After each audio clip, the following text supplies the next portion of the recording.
Bioethics Café. Café Bioeth. Cuidados paliativos. Humanización del cuidado al final de la vida. Bien, bueno, entonces me presento, soy María Alejandra Quintanilla, abogada, transitando ya al final de una maestría en bioética en la Universidad Nacional de Córdoba, en la Facultad de Ciencias de la Salud.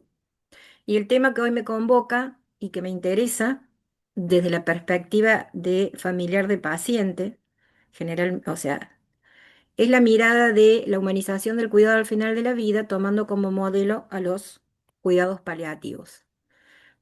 Entonces, mi pregunta que atraviesa este encuentro es, ¿cómo vive el paciente su enfermedad si realmente el sistema de salud o es decir, la gestión en salud tiene en cuenta esta vivencia personal de la enfermedad que lleva adelante el paciente? Entonces nos encontramos con que una sociedad tecnificada en una medicina muy especializada, nos encontramos que se le brinda al paciente muchos medios técnicos, pero no se lo tiene en cuenta como la persona que realmente padece y vivencia esa enfermedad. Por lo tanto, en ese proceso en el que atraviesa y tiene contacto con varios profesionales de la salud, ese paciente se convierte en un usuario en el que se encuentra desdibujado, se encuentra, digamos, invisibilizado y se lo confunde con su enfermedad. Es decir, se mira la enfermedad y no la persona que está vivenciando esa enfermedad que la padece. Y claramente se lo compartimenta, es decir, es decir, por la atención especializada de varios profesionales en ese proceso de asistencia sanitaria, se lo compartimenta cuando la persona es un ser único, ¿no? Es único con sus circunstancias. Partiendo de que existe eh, una deshumanización en la atención sanitaria, consciente o inconsciente, ¿no? O sea, estoy hablando objetivamente, encontramos que existen dos modelos,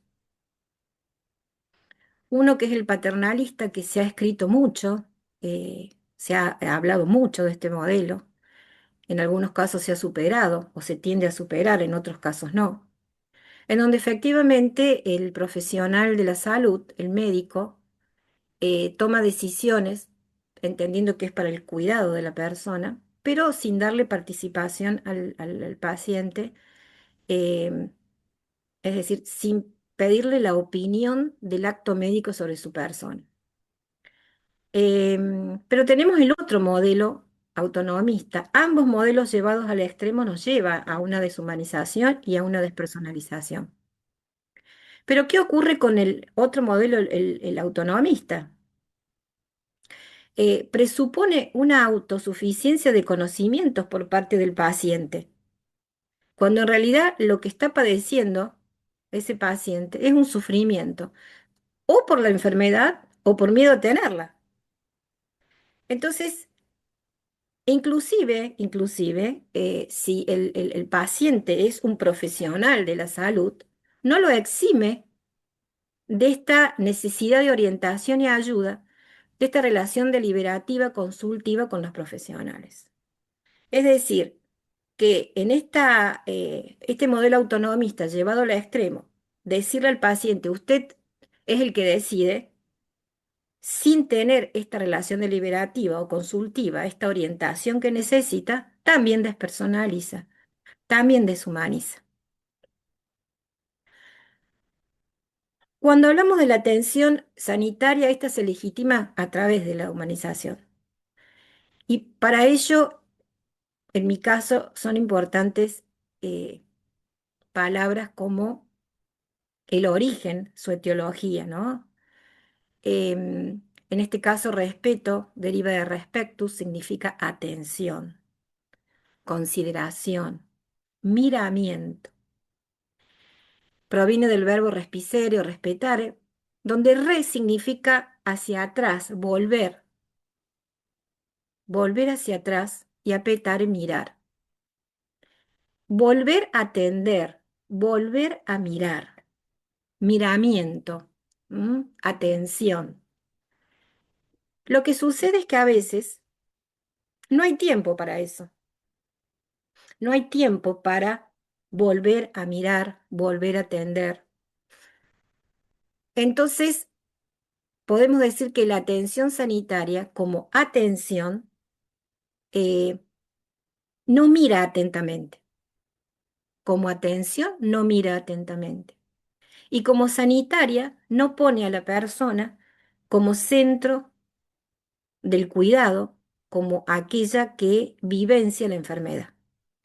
¿Cuáles serían esos motivos o causas por las cuales existe una deshumanización de la atención sanitaria? Una de ellas, hablamos de la tecnificación. ¿Por qué? Porque se le otorgan muchos medios tecnológicos llevados y motivados por el desarrollo de la ciencia. Pero entender entonces que la máquina no suple a quien debe procesar esos datos, comprenderlos, cuidar el impacto de esa información, responder a preguntas y hacer preguntas. Entonces nos encontramos que esta tecnificación no mira a la persona, no mira a quien padece, no mira a quien sufre. Es como cuando uno va al médico y le lleva los resultados de los análisis, algo muy simple que nos ocurre, porque vuelvo a decirles, esto es una mirada de quien transita como paciente o familiar de un paciente una situación de enfermedad. Uno le lleva los análisis al médico, el médico ve los datos, eh, hay un proceso tecnológico de tecnificación, pero también nos falta la parte de responder preguntas y hacer preguntas, porque dice, ah, está bien el porcentaje, está bien, no está bien, ya está, punto. Tome este medicamento. Y a veces uno, eh, en un tiempo determinado, porque es acotada esa consulta, entonces uno se encuentra con que hay tantas cosas que quisiera, es que tampoco no sabemos qué preguntar, porque ¿qué preguntaríamos? ¿Estoy bien, doctor? Sí, estoy mal. No, no. Sí, sí, sí, sí, sí, está dentro de los parámetros. Y uno mismo a veces interpreta un resultado de un análisis. Bien, eso también es deshumanización. Em, entonces, ciencia más técnica, más ética es necesario. No basta la ciencia y la técnica solamente.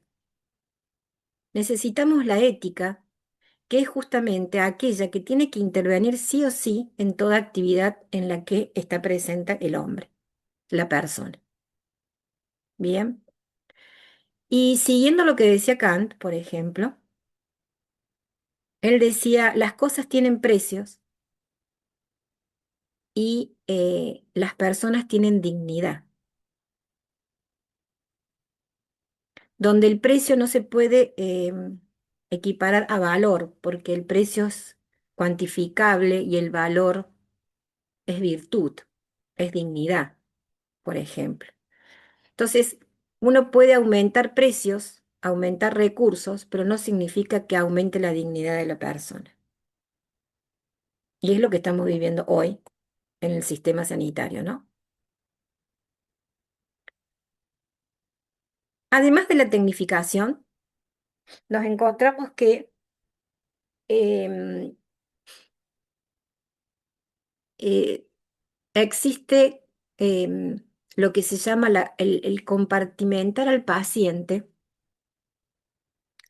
que ya lo mencioné recién, es decir, porque transita en el proceso de la enfermedad, ser atendido por varios profesionales de la salud, que no es lo mismo que compartirlo al paciente. ¿Por qué? Porque si bien interviene un aumento, hay un aumento de profesionales que intervienen en ese proceso asistencial, esos profesionales deberían interactuar entre ellos. dentro de una organización como equipo, porque además de que el paciente está sufriendo la enfermedad, tiene que gestionarse él mismo todas tus agendas con cada uno de estos profesionales. Y es una ardua tarea esa también que padece el paciente. Eso también despersonaliza y deshumaniza. Y entonces, teniendo en cuenta que esta tecnificación y este compartimentar a la persona del paciente deshumaniza la atención sanitaria, nosotros nos preguntamos, ¿podrá existir algún modelo de referencia que permita humanizarla? Em, Teniendo en cuenta que la raíz de la relación asistencial sea la atención, el respeto, la mirada atenta a la persona, una relación personal, de confianza, de saber que estoy en buenas manos, que me van a, que van a pensar para mí como una persona en la cual necesito un buen tratamiento, ¿no? Entonces, se pensó como un modelo centrado en la persona al modelo de los cuidados paliativos.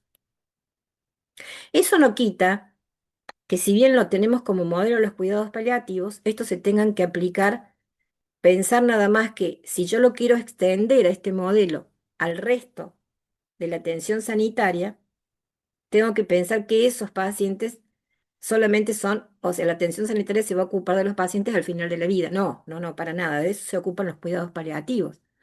Pero sí el modelo que utilizan estos servicios de cuidados paliativos para hacerlos tal vez extensivos a otros servicios de la atención sanitaria. Y efectivamente, los cuidados paliativos entienden que la raíz de la relación tiene que ser una atención permanente al respeto, el respeto, la mirada atenta a la persona, una relación de confianza donde exista calidez y calidad. Dijimos que los cuidados paliativos podrían ser tomados como un modelo referente de la humanización. ¿Por qué?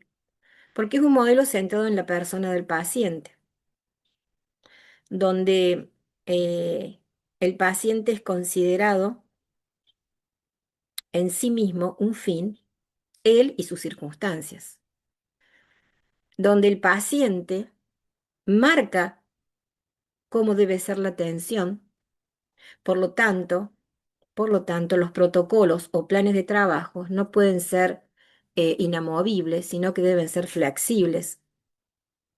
Pero también se parte de la autonomía del paciente, aunque limitada por la gran vulnerabilidad y dependencia que tiene, ¿no? Eh, Sin embargo, se debe respetar esa autonomía, aunque sea mínimamente, por la circunstancia en la que atraviesa. Y también entender que debe haber una flexibilidad en su plan de trabajo, una adecuación y en algunos casos, tal vez una improvisación en el momento.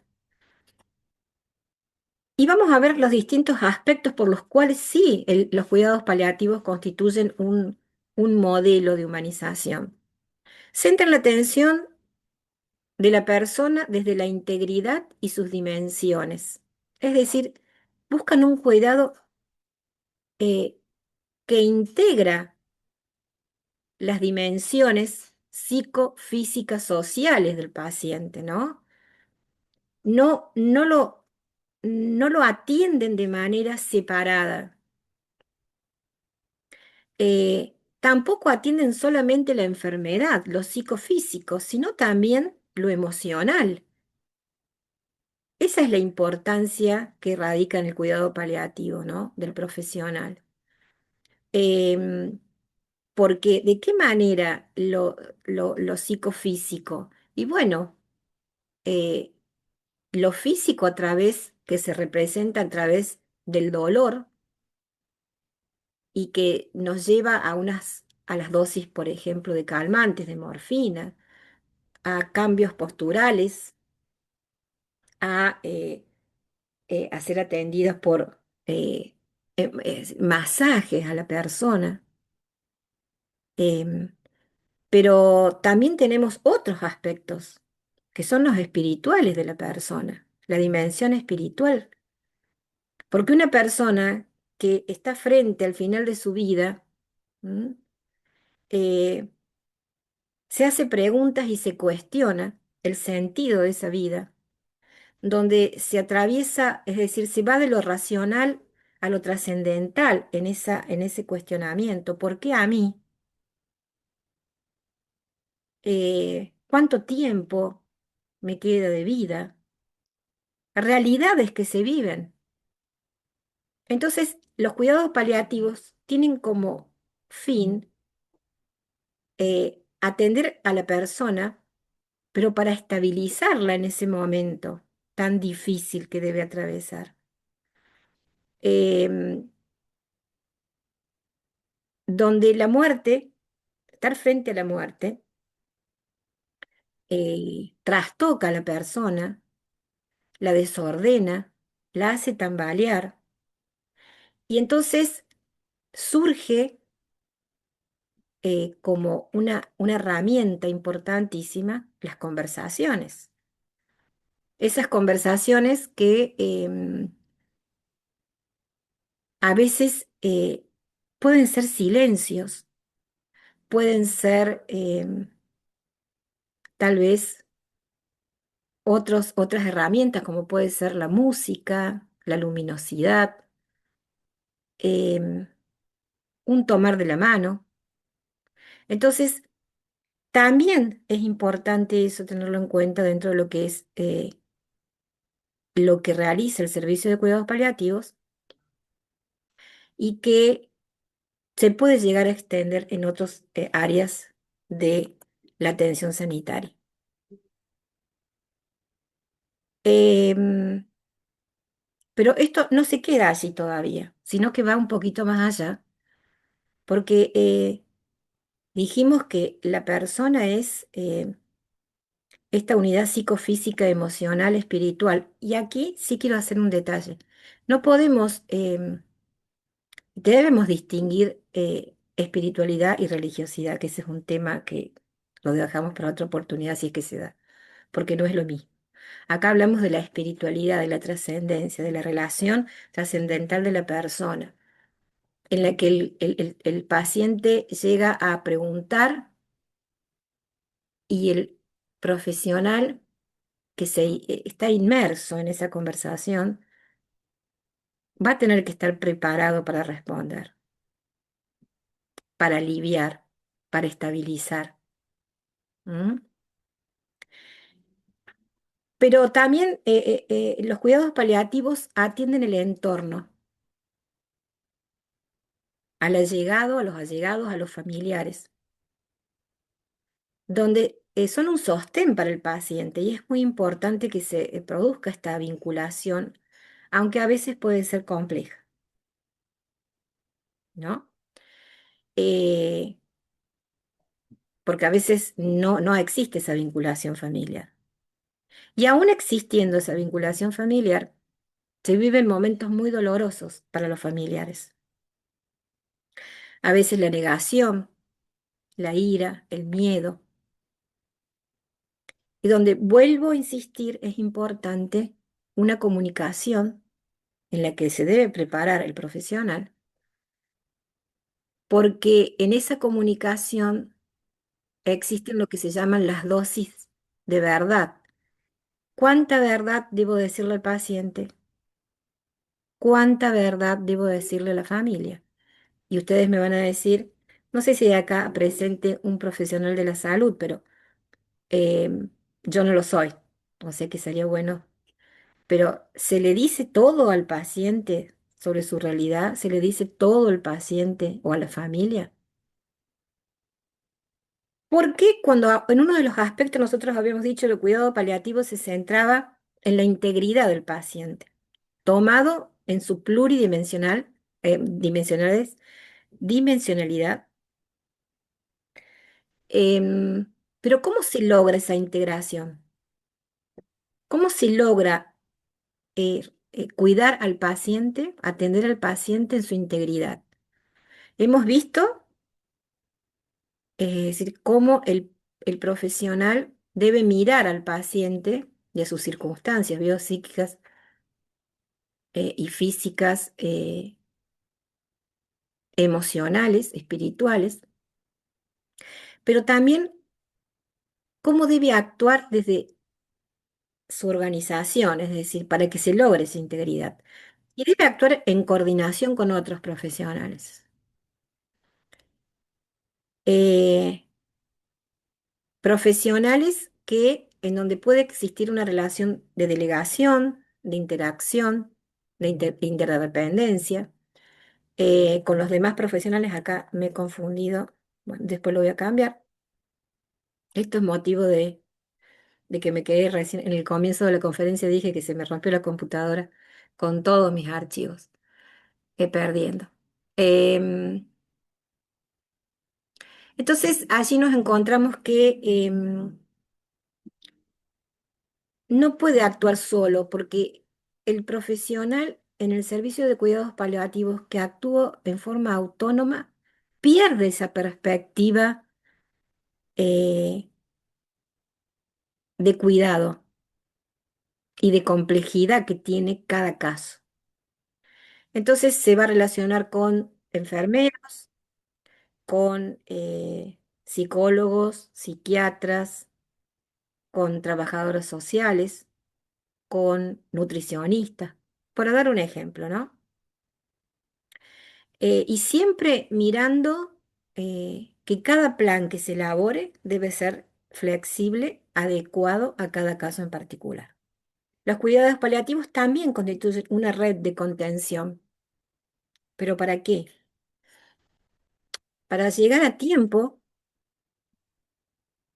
porque no significa solamente una visita al domicilio o una visita a la habitación de un hospital. Es un proceso.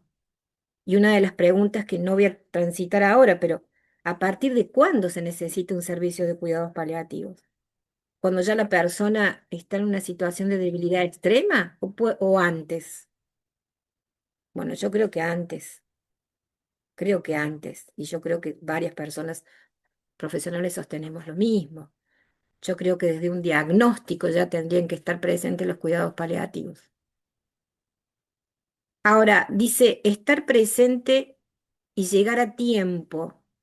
Bien, pero dice de manera equitativa y justa.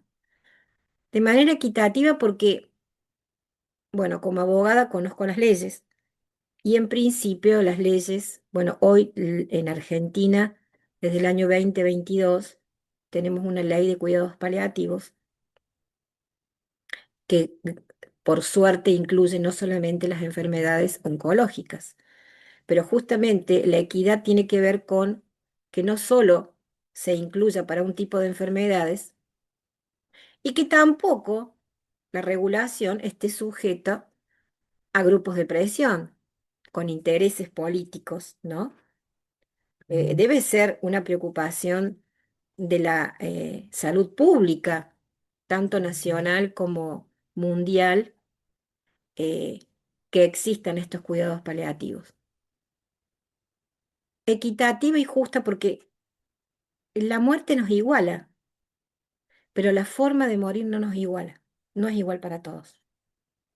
Entonces, lo que es eficiente para el servicio de cuidados paliativos se va a sentar justamente en cuidar al paciente que transita el proceso del final de la vida de manera digna. Y el éxito es llegar a tiempo para sostener, para poder lograr que el paciente y su familia acepte ese proceso que lleva al final de la vida, siendo que el fracaso no es la muerte, porque ustedes saben que los cuidados paliativos no curan, sino cuidan. Em, Son un arte. Fíjense lo importante que es este servicio de cuidados paliativos.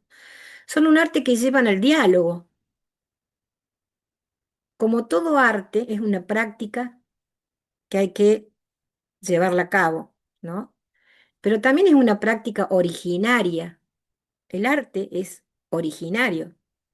Cada obra es originaria. Es original, disculpe. Eh, y esa práctica, en el caso de cuidados paliativos como arte, es una práctica original porque cada caso se debe atender de manera única. ¿Y a través de qué se lleva esa práctica original? A través de un diálogo, de una interlocución, que también es original, porque no se puede repetir. No es mecánica, no se repite. Que acompaña, escucha en momentos muy íntimos del paciente, muy íntimos del paciente y muy difíciles, muy difíciles. Em, el profesional que está relacionado con eh, el paciente al final de la vida es consciente no solo de la vulnerabilidad del paciente, sino también de su propia vulnerabilidad, porque es un humano. O sea, son diálogos que se retroalimentan, paciente-profesional. Y por lo tanto debe cuidarse de esa situación también. En general, de todas las situaciones traumáticas, ¿no? Pero también corre el peligro de inmunizarse. Y ahí ya no puede, no debiera, no es que no puede, no debiera en este tipo de servicios. Em, bueno, muchas gracias. Creo que se han dado varios tips. Voy a dejar de compartir, que no sé cómo sería. A ver acá. Si cierras la presentación, creo que La cierro directamente. sí, yo creo que sí. Ay, espero no, no salir de la pantalla. Bueno, Decía en lo que... Bueno, hoy, no, ya está. ya, ahí está, Ahí ya, listo. está. Se ha detenido, acepto. Bien. Ajá, muchas gracias. Estaba bastante completo. Tengo varias preguntas, pero imagino que aquí los que están asistiendo también pueden levantar la mano físicamente o en esta cosa que dice reacciones, no sé qué. También hay manera de eso. O si no, simplemente se quitan abren el micrófono y hablan. Está bien. Carmen, antes de Sí. continuar, dos palabritas. Ya, Quiero perfecto. decirte que haciendo una búsqueda de datos, encontré este documento principalmente de la doctora en filosofía Begoña, ya te digo, nunca me acuerdo el apellido, Román Maestre, que es una doctora en filosofía de la Universidad de Barcelona, que cuando lo leí entendí que puso en palabras lo que me tocó transitar a mí como familiar de un paciente al final de la vida, tal cual, y lo venía escribiendo yo, pero también quería reconocer a esta autora, filósofa, que supo entender a veces ese camino que llevamos los familiares y también los pacientes que transitan esta situación, este padecimiento, esta enfermedad. Ya, muchas gracias. ¿Cómo se llamaba la Se autora? llama em, Román Maestre y su nombre es Begoña. Ok. Por Y, supuesto que cita muchos autores también, que también los tengo muy en cuenta porque quienes hacemos una búsqueda, ujú, eh, y bueno, mi, mi, mi trabajo es desde la percepción de los pacientes, estoy llevando yo a cabo acá en Córdoba, sobre un hospice, entrevistas a los pacientes, familiares y los cuidadores. Es ya, decir, un poco como para, em, como acá dice, escribir el nombre de la autora para quien quiera. Bueno, no sé si lo tendré que escribir en Paula me está pidiendo ahí lo puedes poner en el chat, ¿no? en el chat. Espérate, voy a ver si lo veo. Acá está el chat. Ya. Bueno, no sé si alguien quiere preguntar, comentar. Bueno, yo puedo empezar. Si alguien quiere empezar, pueden empezar. Si no, empiezo yo. Marcela o Julio, ¿quién? Marcelo, Sí. Julio. Oh, Empecé bueno, Marcela, por favor. Marcela y después Julio. Y a ver, Eh, Alejandra, muchísimas gracias por compartir tu trabajo primero. Y más que preguntar, me quedé con dos cosas. Cuando en un momento decís, la muerte nos iguala, la forma de morir no, creo que interpela muchísimo. ujú, Más allá de las profesiones, pues vos te identificás como abogada, yo antropóloga, y seguro que debemos hacer como distintos rubros acá, pero creo que como frase me resultó como muy poderosa y como que me tocó, más allá de Bien. profesional de cada uno. Y lo otro que también empiezo a rescatar, este concepto de la comunicación, de qué pasa cuando el paciente con un diagnóstico y que tiene que hacer su propio recorrido y que vos lo contás y que es tan particular, es tan único, pero que también están los familiares y que a veces uno se encuentra, porque uno también ha transitado algún que otro ujú, caso familiar, personal, es la familia que no tolera, no quiere, ese tabú de hablar de ese momento final y cómo uno quiere llegar y lo difícil que es poner en palabras lo que uno está sintiendo y que esa familia a veces tampoco quiere escuchar, ¿no? Nada, es el desafío de pensar esos espacios de conversación para que, no sé, tiendo a pensar que el que lo tiene que transitar tendría que estar un poco más acompañado y que no siempre ese acompañamiento viene desde el lado profesional de la salud, por ejemplo, ¿no? Pero Mira, todo es comprensible en una situación que trastoca, ¿no? ¿Quién está preparado para aceptar o recibir como una información que nos diga un comunicado de un diagnóstico terminal? Yo creo que nadie está preparado. ¿M? Em, Ahora, hay una interdisciplina dentro del servicio de cuidados paliativos. Cuidado con lo que quiero, a lo que yo quiero hablando de cuidado. Lo que quiero también aludir que el servicio está formado por personas, por humanos, y es falible. Y lo que yo abogo en esta maestría que estoy haciendo y por qué la hice, es porque hay que resolver muchas lagunas dentro del servicio de cuidados paliativos. No todos tienen el dinero para un hospice privado. Entonces, también apunto a que el sistema de salud brinde un cuidado paliativo, tal vez como modelo al cual yo me aludí en esta presentación. Pero no es así, no es así. Pero entonces existen esas cuestiones. Los profesionales tienen que estar preparados para esa conversación, pero no todos pueden.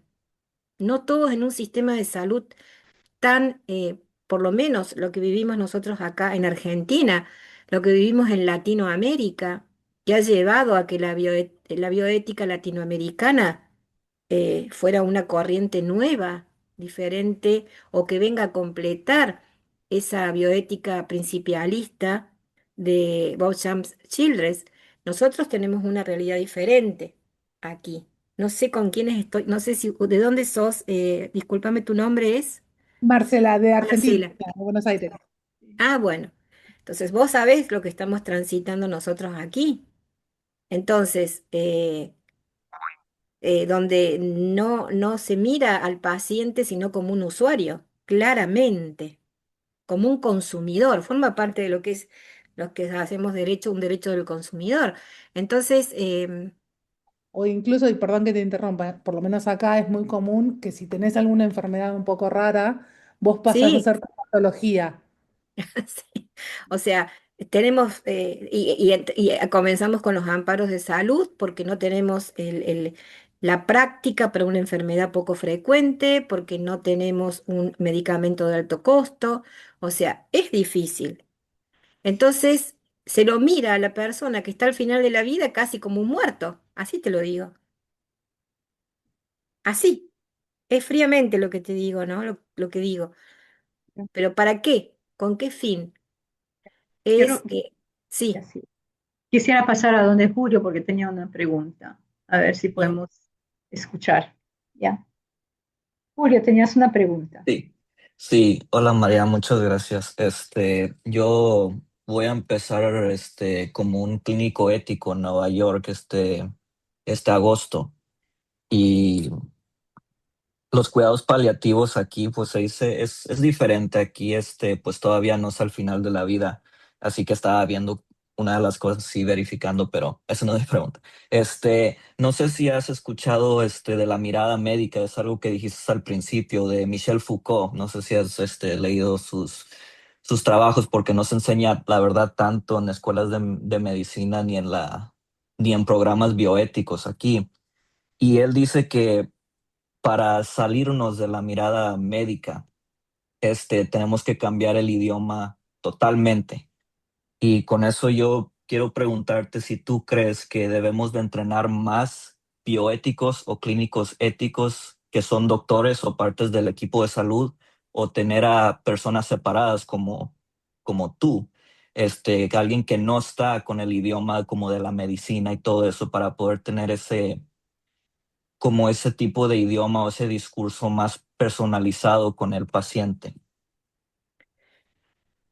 Mira, no sé si te voy a responder, pero nosotros aquí tenemos en cada centro de salud un comité de ética, que yo creo que ustedes también lo tienen, pero también un comité de bioética, en donde se reúnen personas de distintas disciplinas, entendiendo la bioética como una disciplina argumentativa, normada, justamente que tiene que dar una respuesta em, a un dilema bioético.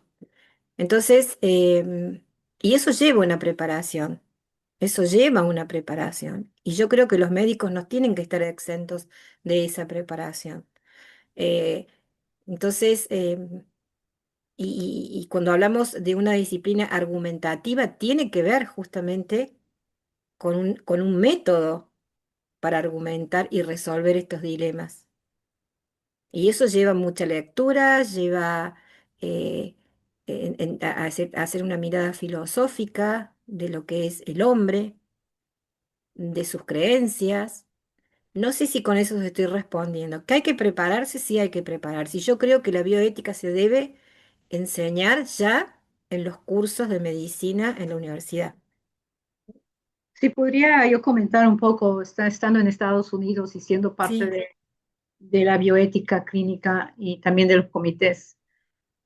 Quisiera comentarte que, por lo menos aquí en Estados Unidos, sí, claro que tenemos comités de bioética, pero generalmente esos comités son cuando había un caso, un dilema difícil, sí, que el clínico pudiera acudir al comité a preguntarles cómo manejo esto, pero muchas veces hay situaciones que requiere que un clínico bioético, un bioético clínico, acuda en la situación cuando ocurre para ayudar a negociar el diálogo. Muchas veces, como decíamos antes, no solo con el paciente, pero con los familiares o el que está sí. encargado del paciente, lo que llamamos el surrogate, la persona que está ahí. Y entonces hay que manejar eso. Y el clínico que está de turno, a veces lo que encontramos que el doctor, digamos, que está cuidando al paciente, eh, se encuentra con esta situación multidimensional, digamos, Ujú. eh, que en realidad el doctor está ahí para resolver un problema físico, mental, pero muy puntual. Y entonces con esta situación que ya tiene una dimensión medio psicológica, social, es otro tema. Entonces el clínico viene, o sea, el bioético clínico viene como un mediador quizás, un mediador entre esto. Pero viene ese momento mismo, porque si lo dejamos para el comité, no pasa nada. I mean, ¿quién maneja esa situación? El problema que hemos tenido más que nada es que los doctores a veces que no tienen experiencia en bioética no entienden por qué tengo que llamar a un bioético. Claro. ¿Para qué necesito bioética? Yo soy ético yo mismo, ¿para qué necesito? Yo sé cómo es mi profesión. Es el reto que tenemos aquí. Pero bueno, y regresar a lo que decía Julio, lo que tú decías, María Alejandra, ¿cómo, cómo lo ves tú? Si hay un papel, o no sé cómo lo ven en Argentina, pero de lo que yo sé, hablando con Evangelina, tienen el comité de bioética, pero no veo que tienen la manera de llamar al bioético cuando tiene una situación un poco difícil. Y me parece que es un poco un hueco, porque a veces es muy rápido que pasan las cosas, ¿no? Y se toman decisiones. No sé qué piensan ustedes de este tema. En la situación paliativa, me imagino que es la misma situación, incluso quizás Eh, más tensa, ¿ya? claro, acá se presentan una multiplicidad de situaciones. Tenemos que los casos se judicializan. Entonces, el juez sí tiene en cuenta un análisis interdisciplinario y convoca a bioeticistas, ¿no? Por ejemplo, un coma, una situación de un coma en el que quieren retirar la alimentación y la hidratación del paciente, los familiares lo solicitan, los médicos, la institución no quiere porque hay una ley que habla de un periodo y entonces eso por un lado, la adecuación del esfuerzo terapéutico, por ejemplo, cuando ya los tratamientos son fútiles, estoy hablando siendo abogada, ¿no?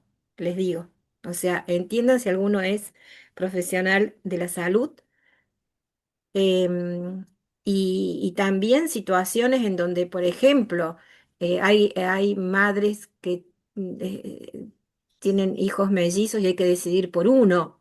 Mm, Situaciones Ahora se ha avanzado bastante en cuanto a la legislación porque claramente se han incorporado los derechos personalísimos del paciente a través de los tratados de derechos humanos en Argentina, donde ciertas cuestiones que se daban y se judicializaban hoy ya se pueden resolver sin ese trámite tan engorroso que significa el proceso judicial. sí, exacto. Eh, Quizás hay otra persona que tenga alguna pregunta, alguna inquietud, alguna observación entre los que están aquí, que han participado. ¿Quieren presentarse? ¿Quieren hacer alguna observación? Pregunta. De los que están aquí, ¿cuánta gente son um, clínicos? Si puede hacer levantar la mano así, ¿cuánta gente son clínicos? Y cuánta gente, y después pregunto cuántos son. José Eduardo, ¿sí? Y José Eduardo, ¿sí? José Eduardo, ¿estás diciendo algo? No sé. Y cuántos son abogados? ¿Quiénes son abogados? ¿Quiénes son antropólogos? Bien, acá me ¿Cuántos dice están? Paula que es abogada y bioeticista, mira. Ajá, también. ¿Y qué tal filósofos? Yo, Ok, Con razón me habló conozco. con razón me habló, yo te quería decir que Habermas o Habermas es un filósofo que sigo bastante en cuanto a la dignidad, pero uno nunca termina de leer todo lo que tiene que leer, ¿no? sí, Pero sí. bueno, No, sí. Sí tengo una maestría en filosofía, pero mi doctorado es en ciencias políticas y de ahí pues me fui a la bioética ya. Ah, ya. Ok. Y José Eduardo también dice que es filósofo, ¿no? Y también dice que no funciona muy bien el sí, micrófono. el micrófono. Sí, a ver si veo en el chat. Lo que ocurre acá, Carmen, es que si efectivamente el dictamen o el asesoramiento de un comité de bioética vincula al establecimiento de salud, entonces esa es otra cuestión también. Si lo que dispone el comité de bioética también obliga a los familiares, que son los que en definitiva, si la persona se encuentra en una situación incapacitante, porque no puede expresar su voluntad, es decir, prestar su consentimiento claramente, eh, están de acuerdo los familiares. Entonces es toda una situación bastante delicada. Aquí en Córdoba hay buenos comités de bioética y hay mucha actividad. Y hay casos también importantes que se están dando, que se han dado. Entonces, no sé, en Argentina, si cuando hay un paciente que no, el paciente habla por sí mismo. Después, si el paciente no puede hablar por sí mismo, tiene alguna persona que está Sí, asignada, ¿verdad? claro, o sea, hasta hay legitimados por la ley que son Sí, los representantes, los familiares. sí, los ¿M? familiares. Y, o si no, si el paciente le dio el poder a alguien, es esa Por persona. supuesto que están las voluntades anticipadas, lo que se conoce como las directivas anticipadas, Sí, pero a veces los sorprende una situación incapacitante sin ya, haber hecho una directiva anticipada o una declarada una voluntad anticipada, y a veces se presentan allí los conflictos, ¿no? Pero ha habido casos en que él lo ha manifestado con anterioridad: si a mí me llega a pasar esto, yo no quisiera esto otro. ya. Pero igual es muy complicado porque, por ejemplo, una de las pacientes ahí que hemos visto que tenía la- una persona que era anciana y la tuvieron que intubar porque tenía muchos problemas, no, tenía un bloque intestinal y empezaron a alimentarla así con tubos y todo, y dijeron que era desahuciada. Y la persona que estaba, creo que era el hijo que estaba encargado, dijo, bueno, tengo aquí las directivas de ella que dice que no quiere que la intuben, que la tengan en tubos, no, que la Ujú. dejen nomás así. Sí, Y la hija, en cambio, decía, no, yo no quiero que la dejes a mi mamá morir así. Y entonces había el conflicto. Y bueno, acá prevalece la directiva anticipada. también si hay familiares que dicen, no, Sí, no, no, no. Porque ahí está ejerciendo la autonomía el paciente. Ha sí, presentado un consentimiento, o sea que se tiene en cuenta lo que él ha dispuesto, el paciente. sí, porque al mismo tiempo hay muchas dinámicas interfamiliar que se hace conflictiva. Claro, o sea, por eso hay una gran actividad que se está desarrollando acá, desde el Ministerio de Salud en Córdoba estoy hablando, que es el registro de voluntades anticipadas, y se Ah, está comunicando a la sociedad y ya va teniendo respuestas claras, efectivas, mejor dicho, en que la persona va entendiendo que para evitar todos estos inconvenientes, se ya, pone así ya registrado. Para que no exacto, haya ese declara la voluntad anticipada de qué es lo que quisiese o no. Si no es fácil, ¿eh? No es fácil en una cultura en la que esto es muy reciente, pero se está difundiendo y se está, digamos, concientizando de que se puede hacer. Ok. En Estados Unidos hay lo que se llama hospice care, el cuidado de, Claro, ¿ya? Y entonces es muy difícil am, decidir cuándo el paciente decide aceptar el cuidado paliativo, el hospice care, esa línea que dice ahora paso de esto a este otro. Y el equipo que apoya en hospice care todavía no está muy bien definido, porque a veces son el clínico, la enfermera, la trabajadora social, el psicólogo, eh, y hay especializaciones ahora en cuidado paliativo que tienen que ver con un cruce de todas esas disciplinas, pero siempre se necesita el clínico, el trabajador social, el psicólogo y la persona especializada. En lo que tú has tenido experiencia, recomiendas un equipo? ¿Qué papeles necesitarían tener la gente que está en ese equipo?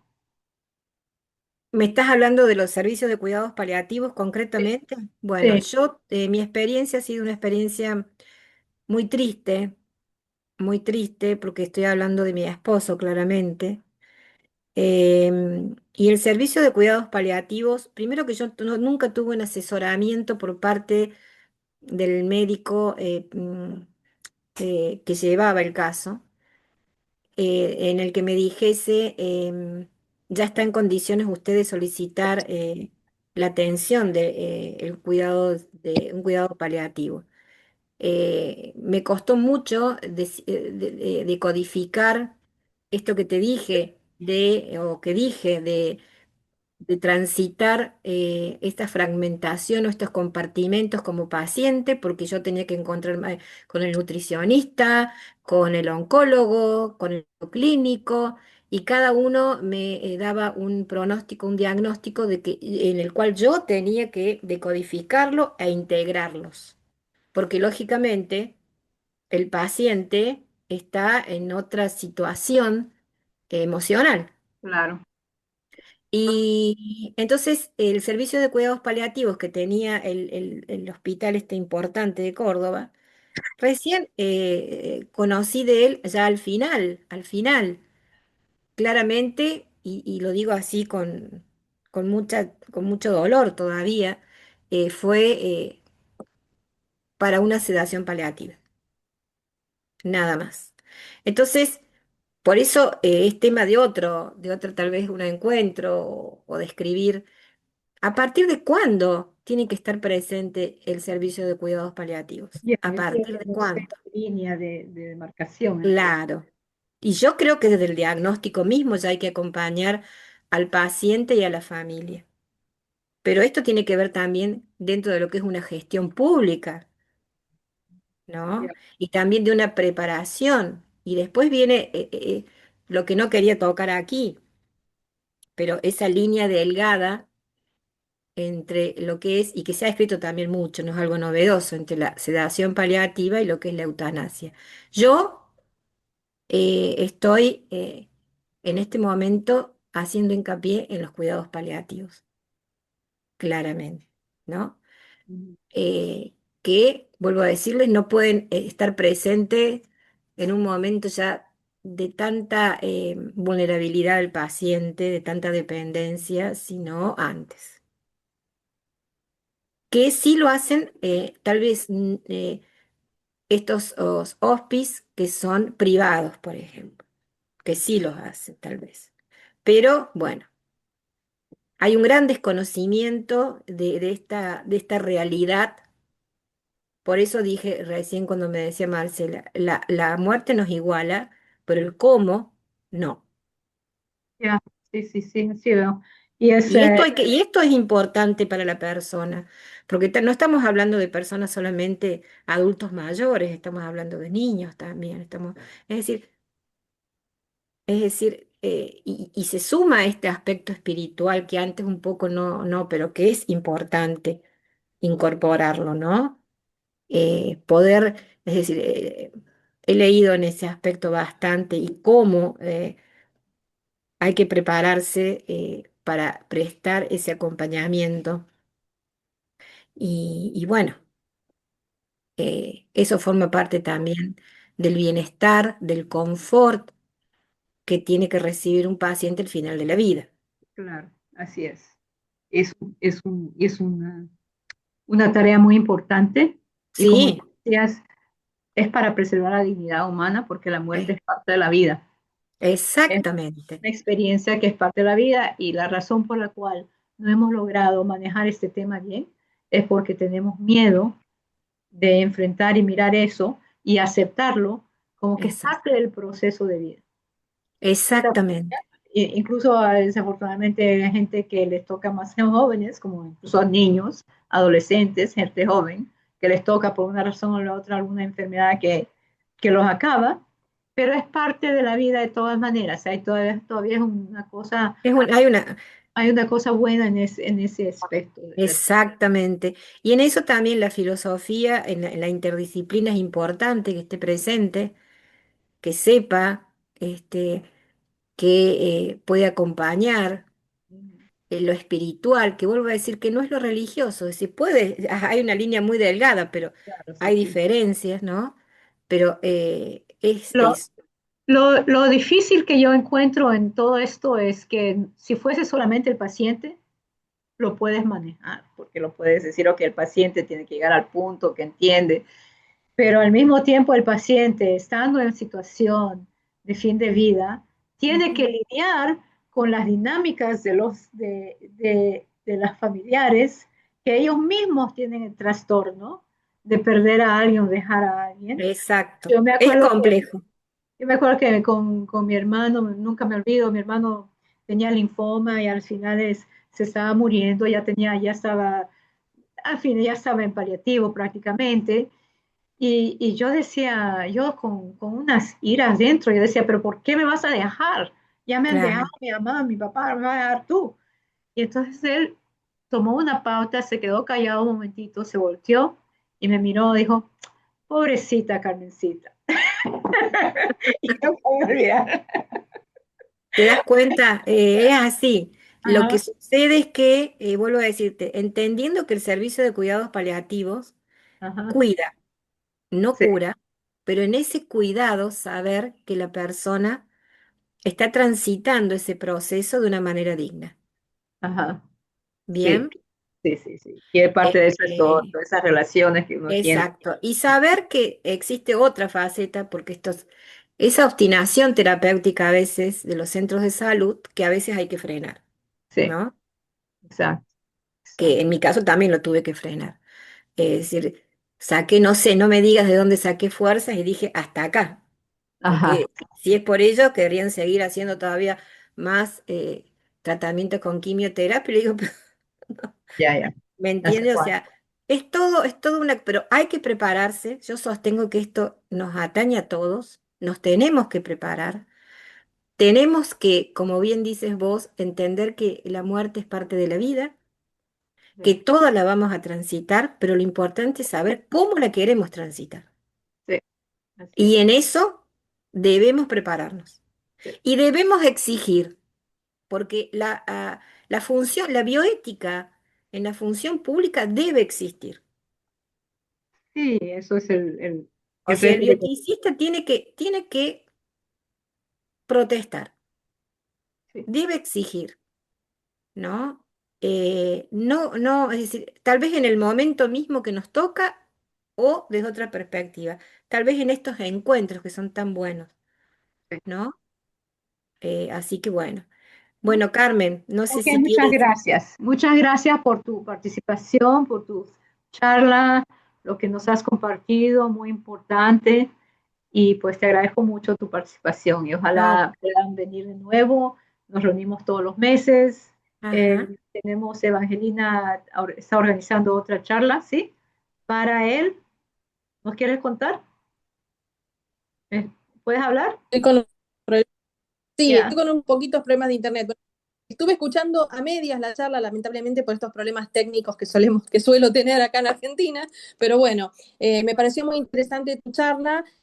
Coincido con vos que hay que y cuidados para yo creo que en parte estamos en este proceso de formación y creo que hay buenos equipos de cuidados paliativos donde pueden determinar cuándo se arranca con el cuidado paliativo en sí, ese acompañamiento compasivo, como el suelo llamar yo, esa velocidad de la vida, ¿no? Ya. Y no confundirlo obviamente con el ensañamiento terapéutico, esto de decir, bueno, insisto, porque también esto está como desde la bioética bastante trabajado.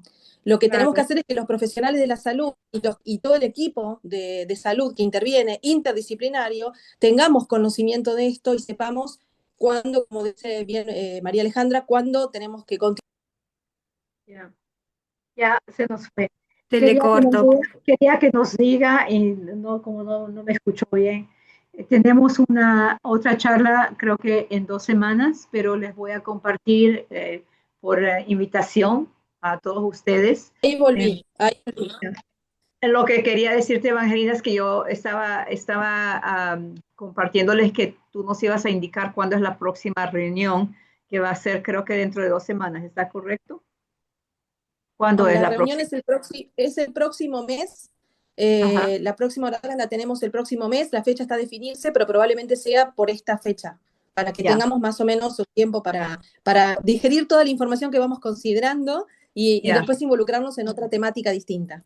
Ya, perfecto. Bueno, muchas gracias, les agradezco a todos y espero que se reúnan de nuevo con nosotros cuando puedan y cuando les hagan un poquito de tiempo y les agradezco mucho de estar aquí con nosotros. De nuevo, yo soy Carmen Larsen. Yo estoy más en la parte de digitación de temas médicos. para tener esos archivos importantes para saber qué estamos haciendo, qué hemos hecho y qué vamos a hacer. Y pues les agradezco mucho de parte de la organización y el grupo de Bioethics. Gracias. Bueno, muchas gracias, Carmen, y buenos días a todos. No sé Ya. si es de día por allí, creo que sí. Buenos Todavía, días, sí, buenas tardes. sí, Buenas tardes. para nosotros sí, para Inglaterra, que es aquí tenemos una persona en Inglaterra, son creo que son 4 o 5 horas más tarde, 4 horas más tarde de O sea, Argentina, 5 horas más tarde. bien. No Bueno, lo puedo saber. ha sido un gusto y espero que haya sido de su agrado este encuentro. Perfecto, fue perfecto. Muchas gracias. Muchas Gracias a todos. gracias. Hasta Hasta pronto. luego. Adiós. Ya, Adiós. adiós.